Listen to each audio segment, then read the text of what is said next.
There we go. Okay. Well, thank you everyone for attending this seminar today with a very short notice. And well, first thing I would say Happy New Year 2023, right? So we actually passed a rather turbulent 2022. There's a lot of things going on.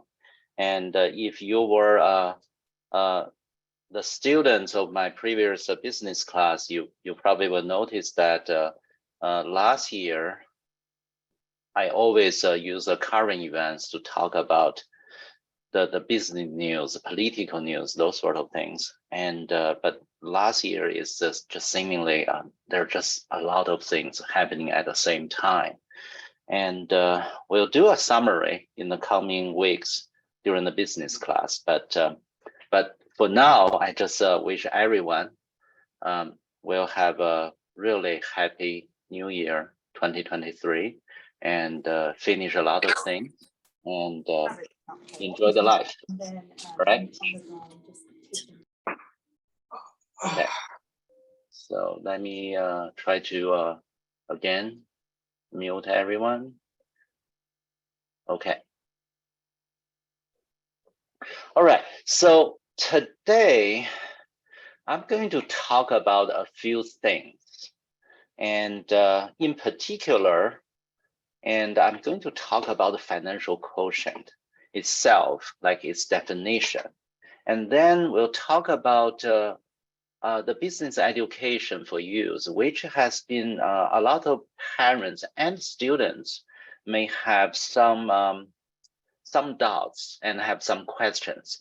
And I'll try my best to use my own experience over the past almost 5 years to share with you about what is the best business education opportunity for those middle school and high school students.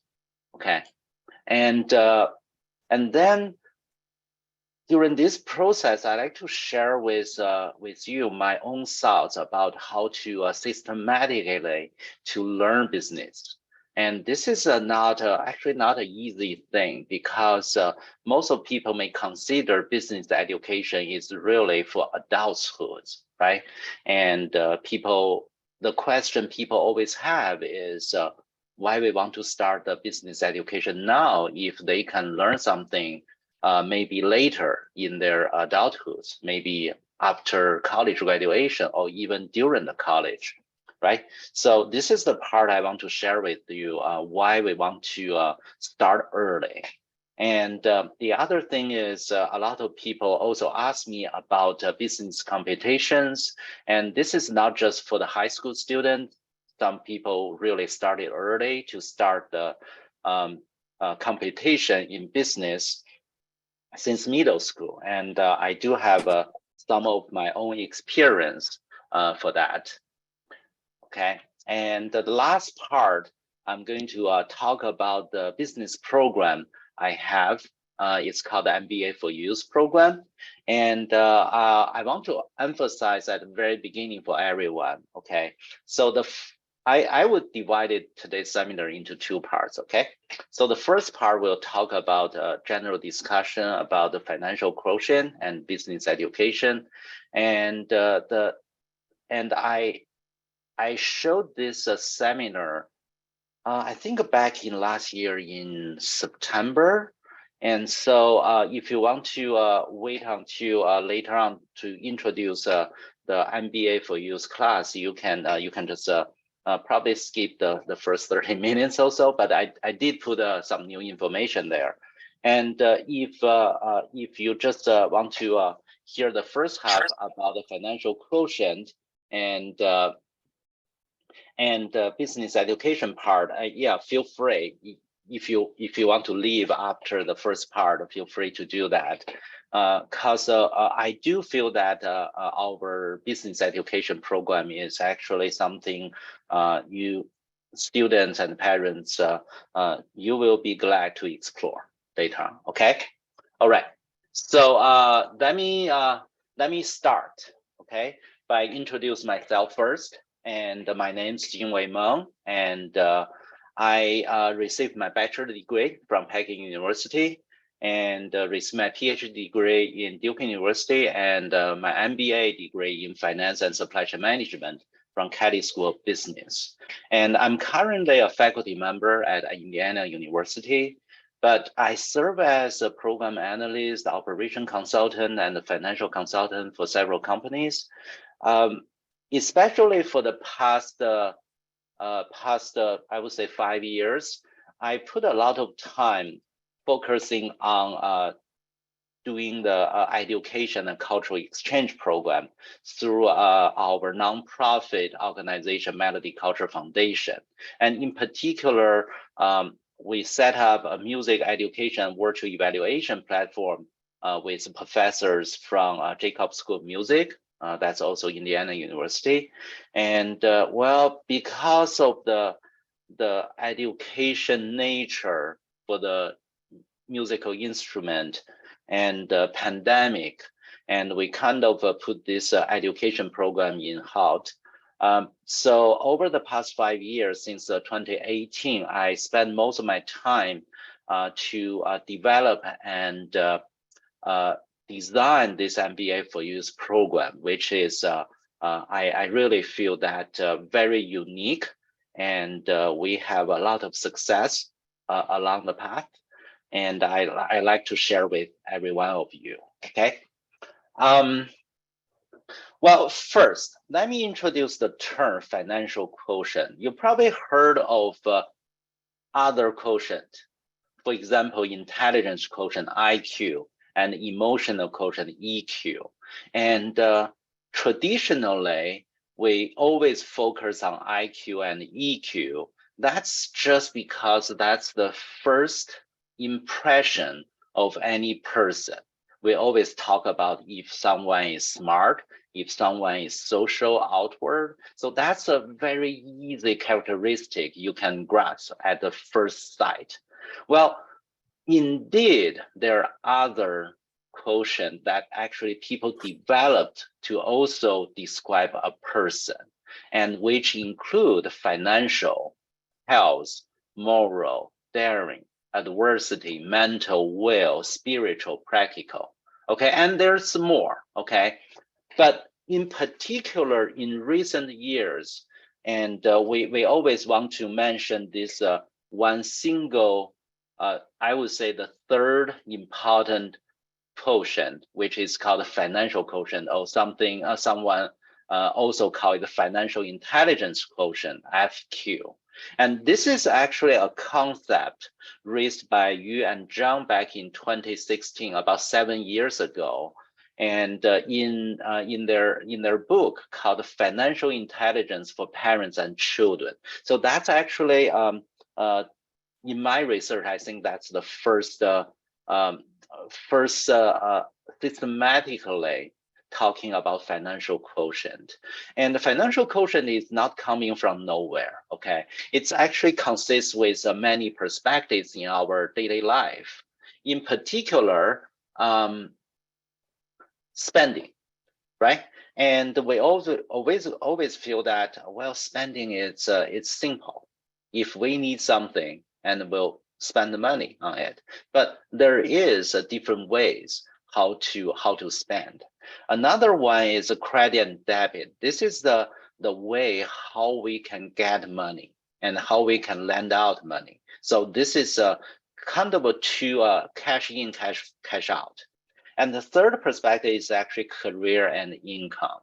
And I'm sure many of you as parents and as students, you will looking for a particular, say, career, right? And a lot of times that career itself will create the income. But that income is actually a part of how you are going to manage. So that leads to investing. I mean, if you just receive the cash and just let it sitting in the bank, thinking about the high inflation rate over the past year, right? So even you just put the money in the bank, the value of the money or the power of the money to purchase other merchandise will decrease over the time. So how to do the proper investment? And a general bad example for 2022 is if you just throw the money into the stock market and the value of money will decrease about 20%-ish. And what should you do, right? And another thing is financial planning, especially for the parents, for the college education, for the retirement, and even for the young kids who's just enter the workforce. So how to do a proper financial planning to see the future in about 30 or 40 years. That's actually a big challenge for everyone. And the last part is the risk and protection. Like I said, when you invest in 2022 stock market, well, the average stock index is actually decreased roughly about 20%. So how should you avoid such risk? And how to protect your investment? And all those 6 things has been characterized as part of the financial quotient. Okay. However, if you are looking at our own education, so here I'm just going to use my local high school, not the high school, my local school system in Indiana to show you what they learn through academic. Okay, academic timeline is actually quite simple. You start with a kindergarten and until the end of elementary school, grade 5. And you learn the numbers, the basic languages, maybe you pick a second language, and maybe the social study, you learn how to write small articles, paragraphs, and you learn some natural sciences covering in different perspective, right? And getting into middle school will pump you something like pre-algebra and the chapter books you start to read, and you start to learn the world and some basic science concepts. And until grade 7, you start Algebra 1, writing, general history, intermediate science, and grade 8, finishing your middle school, geometry, essay writing, US history, advanced sciences, okay? And you get into high school. You start to learn Algebra 2, and literature study, world history, biology. That's in our system. I know in California, that's actually back in grade 10. And some other state, even grade 11. And then you learn pre-calculus and the research literature, AP, history, chemistry, and until you in grade 11 and 12, you start to learn calculus. And then it's actually in our system, in our school system, the student has been able to touch base about the basic business concepts, macroeconomics. Okay, some school actually push that into grade 9, grade 10, but overall, it's actually rather late in our education in the middle school and high school. And but that actually, if you look at this, most of those educations, although they focus on different perspectives, but especially for business, personal finance, and talking about how you're going to handle the money is actually always push up later on. And this is actually there's a reason. It's a historical reason, because during the education, there's just so many subjects we have to cover. And we always believe that the kids don't have to know that business until later on. However, if you really look at those young entrepreneurs and those people who actually start their small business when they're really young, they actually had the tendency to actually be very successful in their early life. Okay, and especially thinking about this way, if you want to invest $100 and 5 years from now or 10 years from now, that's actually big and significant difference, right? So that's a part of the reason that our academic timeline actually provide to us. And in a system of business education, if I just grab directly from college or from or even MBA educations, business education is actually can be divided into different parts: marketing, business strategy, business operations or operation strategy, and finance.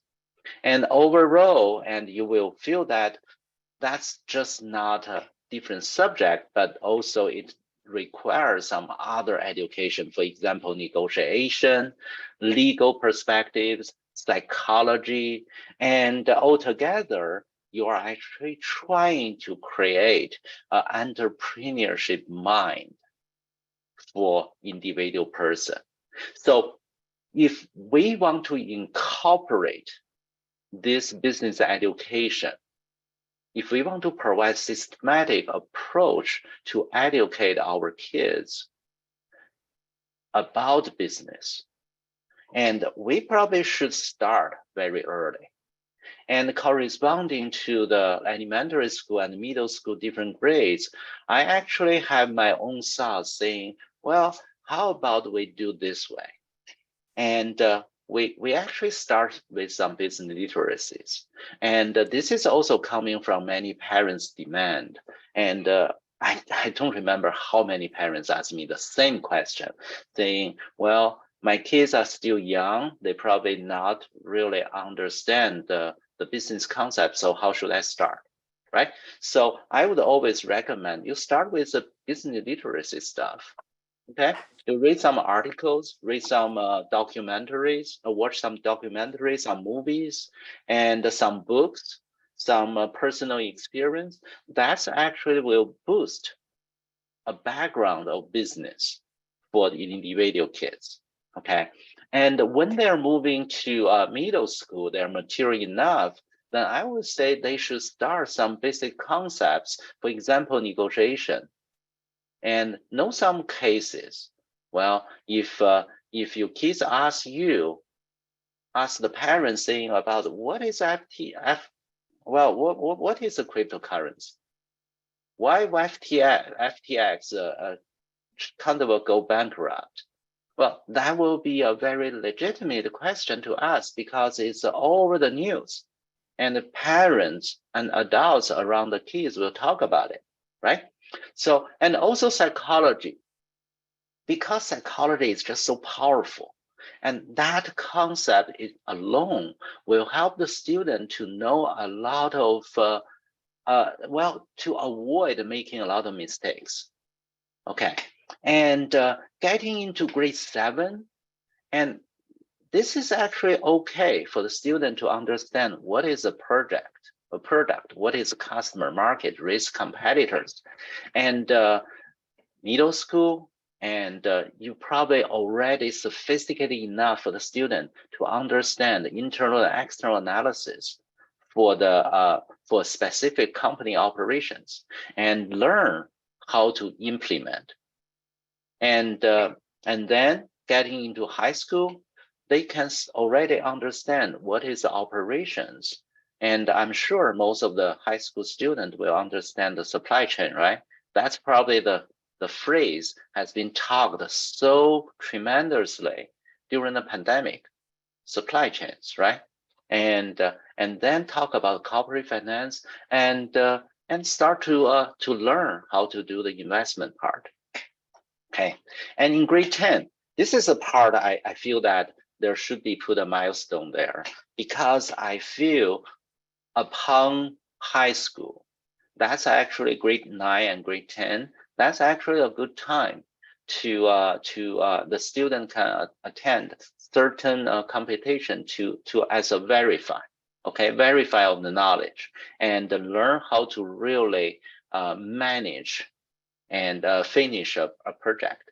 Okay, and then grade 11, 12, and those students can start to looking for some research for themselves and with other professors, and to do some interns and find some jobs and to get social interaction with other people. So my personal feeling is, if we can do a business education like this, and this will help students to understand the whole process and how to run a business. Okay, and here I have to be very to be very frank with everyone here, because competition here, I actually bold letter with that. The reason is, I personally don't want the business education to be competition driven. Okay, and I do understand many of people, many of the parents and kids, the feeling that to finish a competition and put something in their resume for future college application. But I always feel that's a good thing. Okay, that's nothing wrong with that. But I don't feel that the result of the competition should be driven and should drive the business education. It should be coming from naturally. Okay, when you finish certain business educations, and naturally you understand a lot of things, right? And when you prepare the competition, and this is the way for the students to learn, not the student to finish the competition itself. Okay, but I did my research, and many of my students actually attend business competitions as well. And for myself, I also help the student to organize one of the major business competitions, and probably the most difficult one, and the most well-known and most recognized one competition. I'll talk about it in this slide. And for the business competition, very quick summary here, and probably the most well-known is DECA, and it's hosted by the Distributive Education Clubs of America, DECA, and this is chapter based. You have to go through a regional and state and then national level. And another well-known is FBLA, PBL, future. Okay, I got some noise here. Sorry.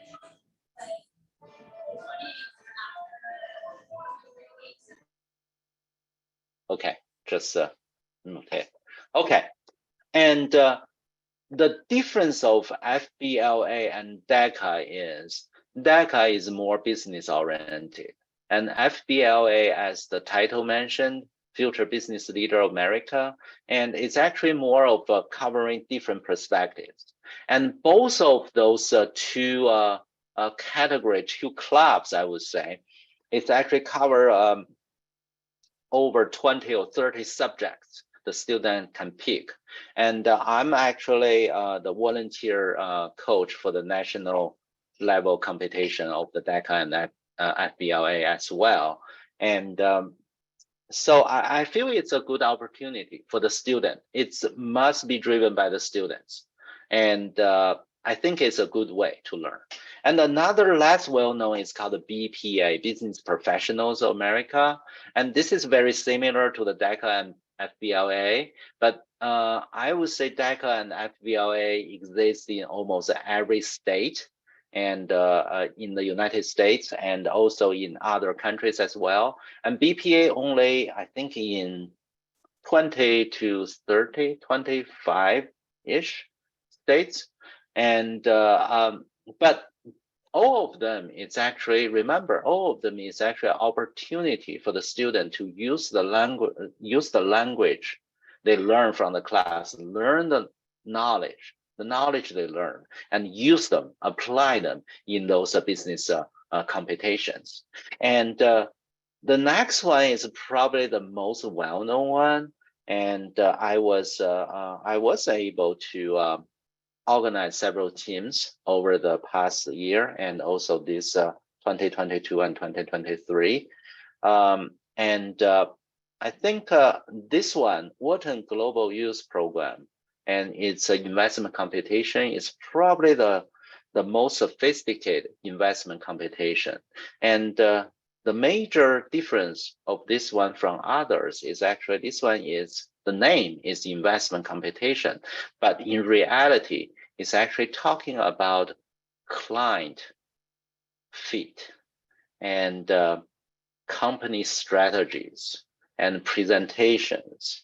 And it's not really about investment alone. So I would say this is the most complicated information computation, and I always encourage all my students to participate, and because I feel this is actually can be a driver for them to learn more. Okay, and especially for this is only for high school, by the way.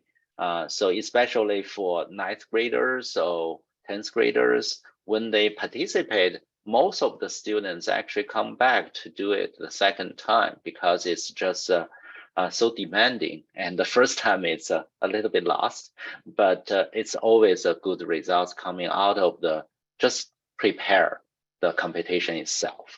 Okay, and the next one is probably a lot of people heard International Economics Olympiad, and this one has been not very long. I think it's the first competition is back in 2017 or 18, not very long ago, and a lot of people consider this is but this is a more of economics.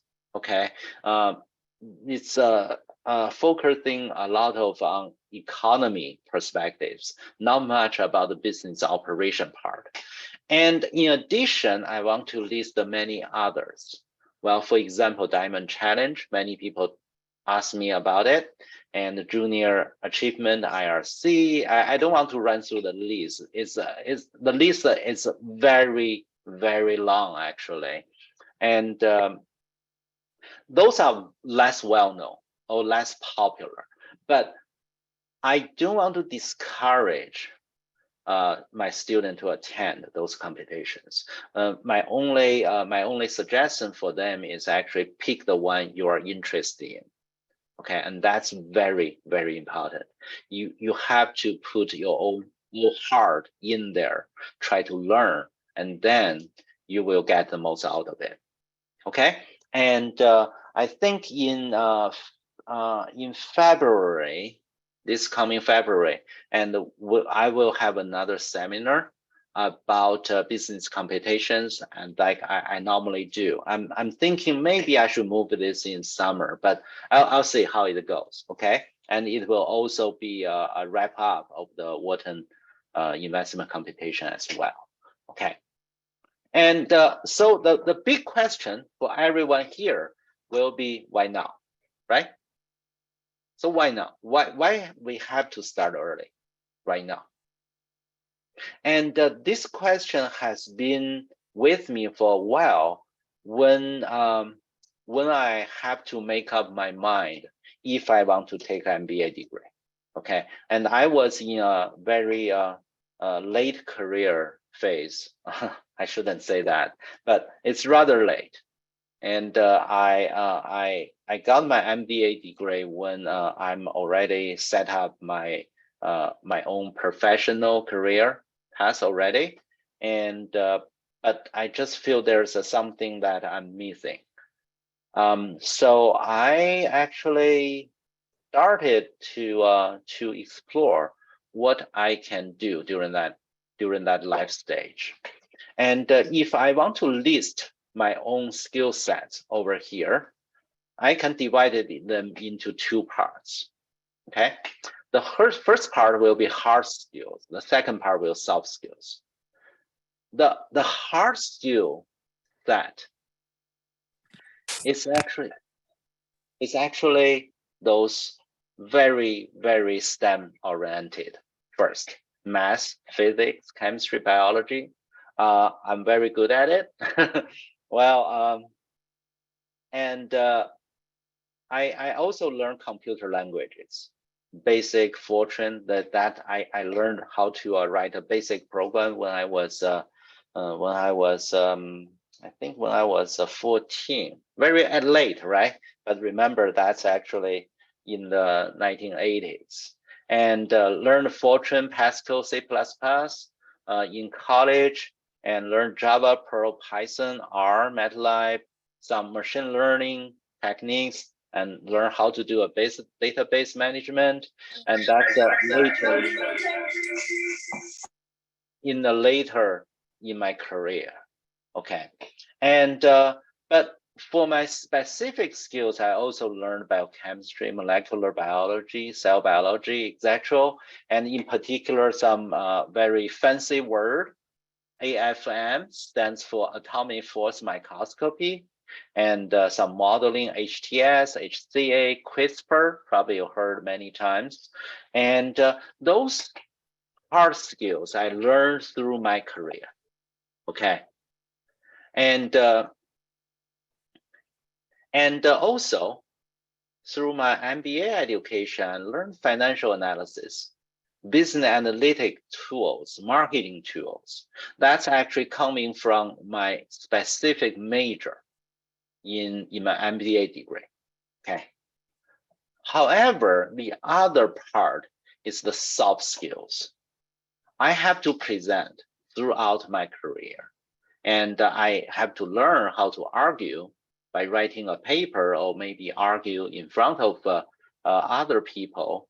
And but I also need to learn how to negotiate the listening and writing, and how to manage and the networking, teamwork, creative thinking, conflict resolution, and experience, empathy, confidence, ethics throughout my career. And if I have to put a label for the hard skills, those hard skills is rather specific in certain areas. And soft skills will be transferable to many areas. And I would say the business education is actually focused on more on the soft skills. I'm not saying business education is not providing hard skills. It is. For example, the financial analysis part, the tools we learn through the class, and the tools we learn how to do the marketing, all the key points, all the knowledge points, those are the hard skills set. However, but business education is more or less to make a person more presentable. And in another word, the business education will provide you your personal branding. Okay, and I would divide it all the students very roughly. This is it's not scientific paper, by the way, but I would divide them into like STEM students and non-STEM students. And all of the students will have the capability to develop some of your personal branding. And well, be aware, the personal branding part is also the way how you present in your college application. Okay, so saying that, both category of students needs to learn getting into the clubs through the competition officers, improve your performance, achieve daily tasks efficiently, time management, right? And construct your entrepreneur mindset. I always want to emphasize the last part. The last part is, if you want to be a good employee, you need to think like an employer. Okay, and that is actually try to create a mindset of how to run a business. Okay, other than the common interests from both categories, and the STEM students and non-STEM student has their own demands. Just for example, the STEM student, they too, they can learn business analytic tools, right? You can get into the financial modeling, and that's actually a hard skill set. However, your modeling must come with a business sense, and that education through the business is necessary for you to be successful in a Wall Street, big financial firms, right? And it will prepare you for the investment banking jobs and build a very strong entrepreneurship. How about you have your own ideas to have your own tech company? And if you don't know how to do it, then that actually will be something you will miss in your development of your career. And for the non-STEM students, understand the business operations will definitely be something necessary, and also prepare you for the consulting jobs and create an overall business sense. Okay, so I would say for both categories of students, it's actually necessary to present yourself through this business education and create your personal branding. So with that personal branding build up in mind, and we have the course philosophy. And this philosophy it's very simple actually. That is idea talks, word streams, they're cheap. Okay, execution is everything. You have to do it. And this is coming from my own experience, having to teach over, I think it's over probably 600 or 700 students already over the past 5 years. Yeah, it's been a long time, and so many students, and execution part is actually the most difficult part, and this is just something we have to do.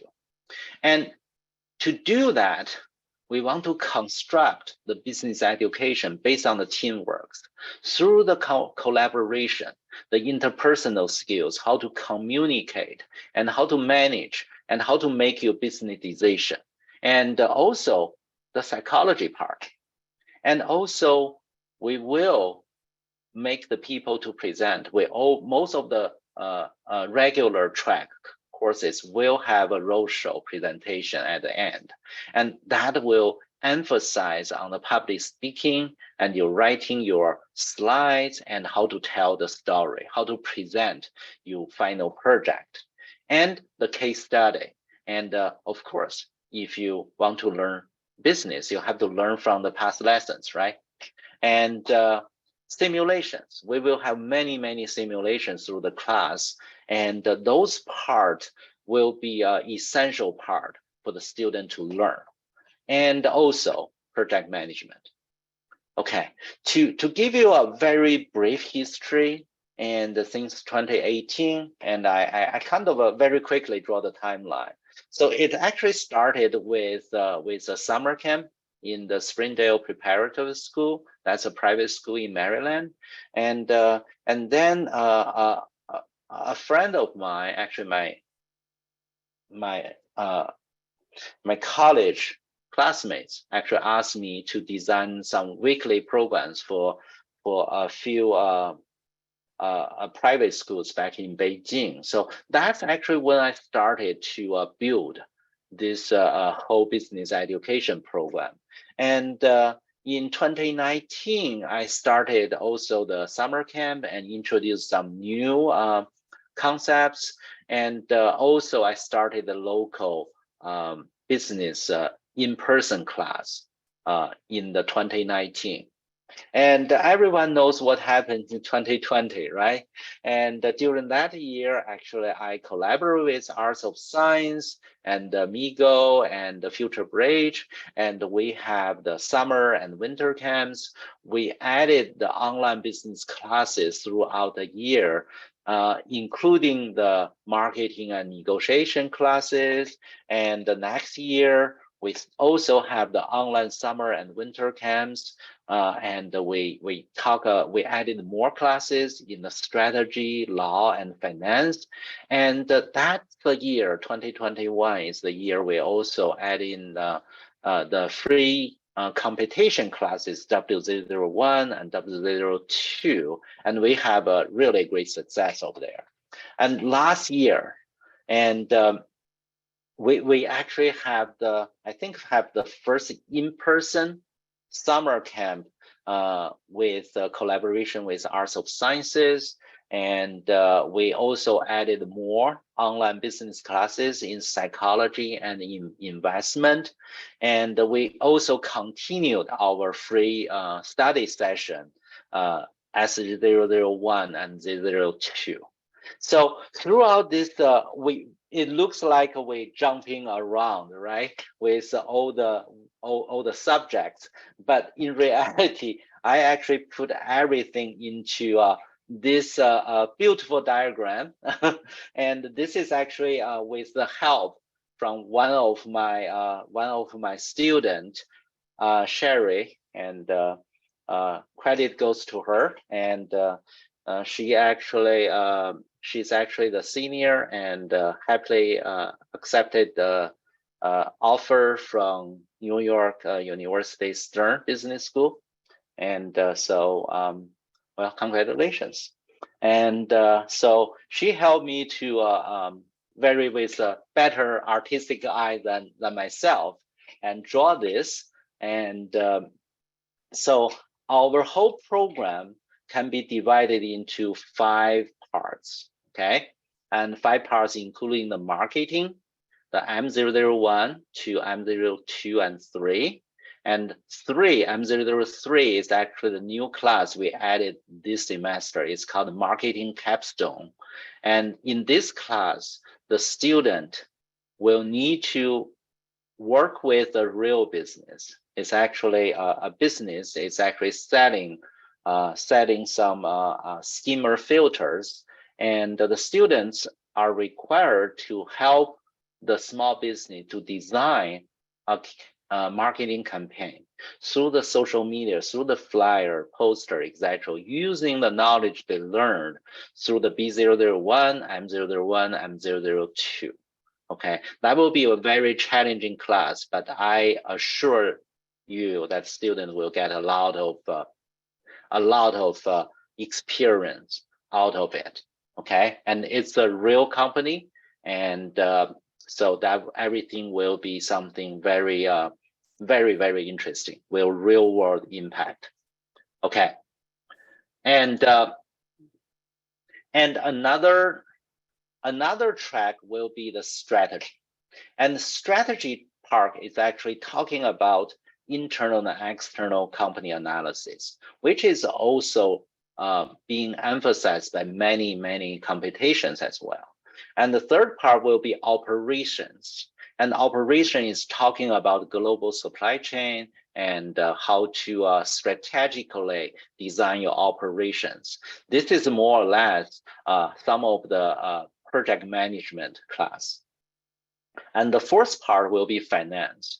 And we will start by learning the fundamental finance and leading to valuation, corporate finance, and investment. And at the end, it will be a major class, the behavioral finance part. And that will be actually, behavioral finance is actually my favorite class.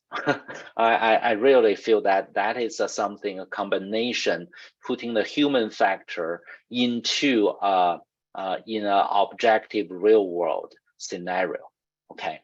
And other than the 4 major tracks, and we do have the special topics, and N001, L001, and D001. Those 3 classes will be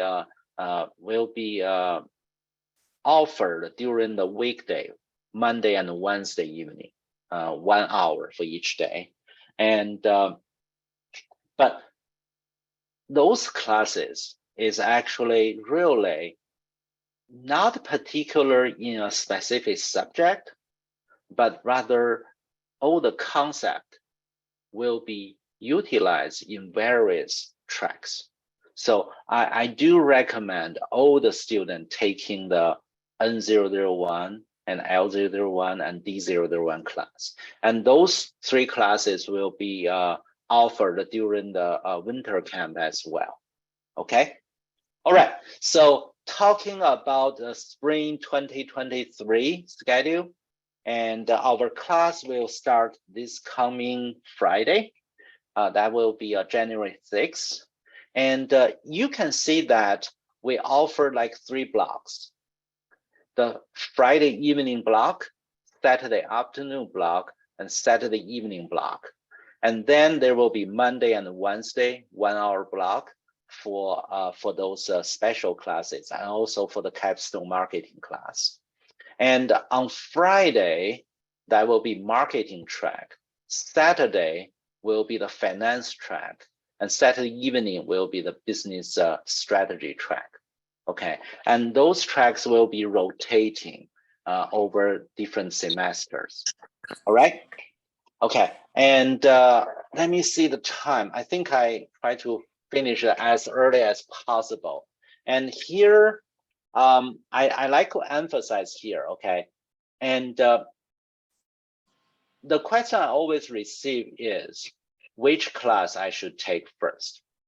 And if I give you some, remember the business education timeline here, I would say if you are at the lower grade, for example 6 or 7-ish, I would start with all those special topics one, the legal negotiation and decision making, and not the M03. That's a very special class.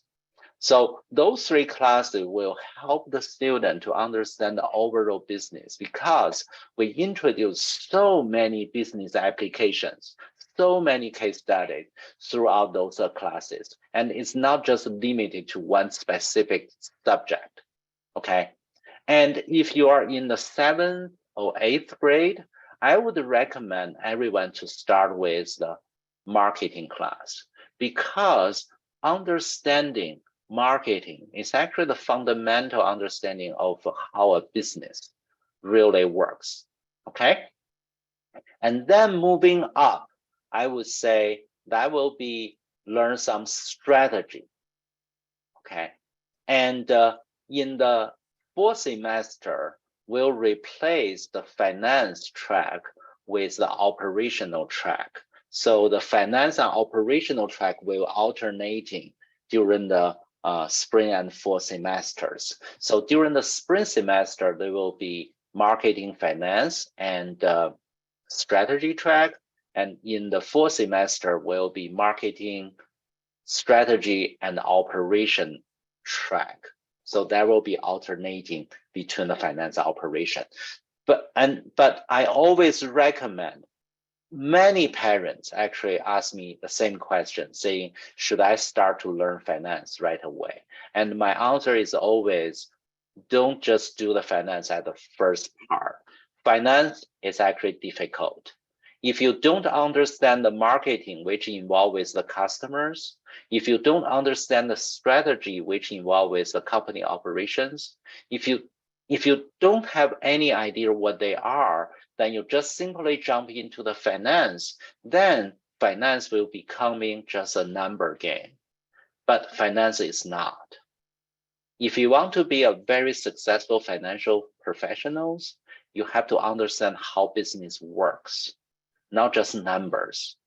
Even if you're just going through a math modeling, and you still have to understand what that math modeling is, how to create one, and you have to use that to explain the real world questions.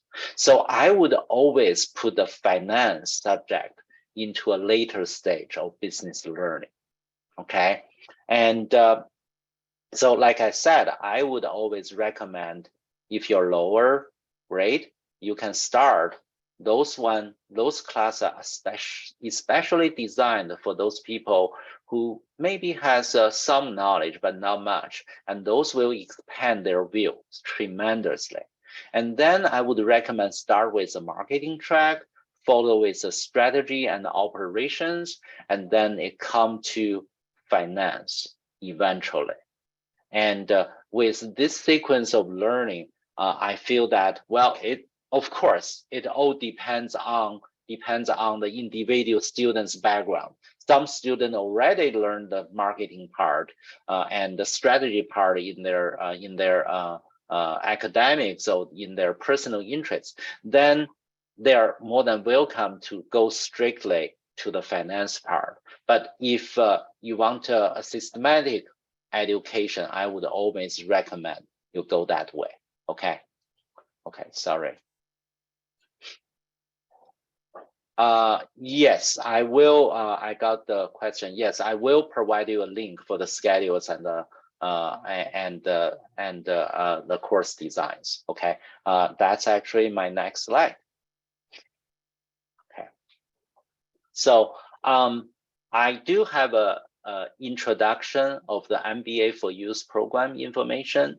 It actually explained how you can learn, and this is actually focusing on this as well. So if you want to learn track by track, that will be marketing, strategy, operation, and finance in a sequential order. And you can take the special topics any time. Or if you just want to see whether you are going to be interested in the business subjects, then I would start with the marketing, business, concepts, finance, N001, L001D, all the 001 level. We have 6. So this level will give you a rather broad understanding. We call it the horizontal learning. And that will give you a broad understanding of the business, how business works, okay? Or you can do the vertical learning by taking different tracks first, okay? And in this Chinese version of the program information, and I kind of give you an explanation there. I will post the links in the chat box right away. And also for the class schedule and also for the course schedule, you can go to this class registration link. And let me show you how that goes. Okay. So if you So let me post this part in the chat box first.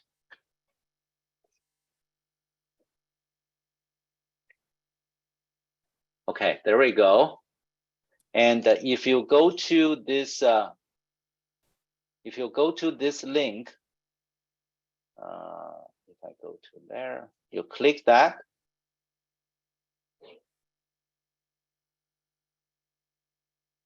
Let me move that file over here.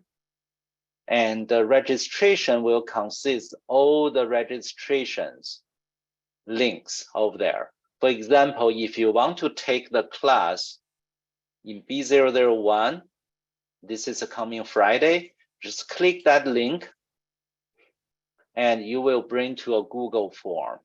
And you can go there and you can see there's information you can fill in there, and there's a quite explanation of what they are. So this is in English, and you can definitely show this to the students who, if the student has a difficulty to read the Chinese, okay? And so this part is really talking about all the registrations, and that's completely in English.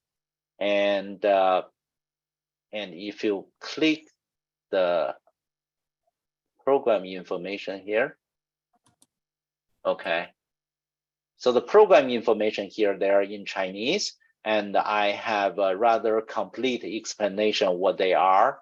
And especially there, I will replace this one with today's lecture. And so you have updated information here. And we do have a roadshow presentation with when that's like 2 years ago. I have so many new ones, I don't have time to upload, but that's actually serve a reference over there. Okay, and let me, I think it's almost 1 hour. So let me stop right here and let me pause the recording. So I will share this recording with those students and parents who could not make it today.